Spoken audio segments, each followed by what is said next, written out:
কোন ফলটির নাম কোরআনে কারীমের মধ্যে নেই? ক আঙ্গুর ফল, খ আনার, গ কমলা লেবু, খ খেজুর। 4টি ফলের মধ্যে একটি ফলের নাম পবিত্র কোরআনে কারীমে আসেনি, সেটা কোনটি?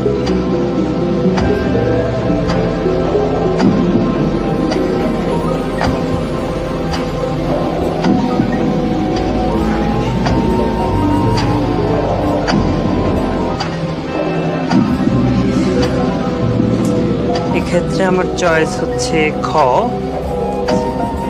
লক করে দেওয়া হোক। খ, আনার। আনার।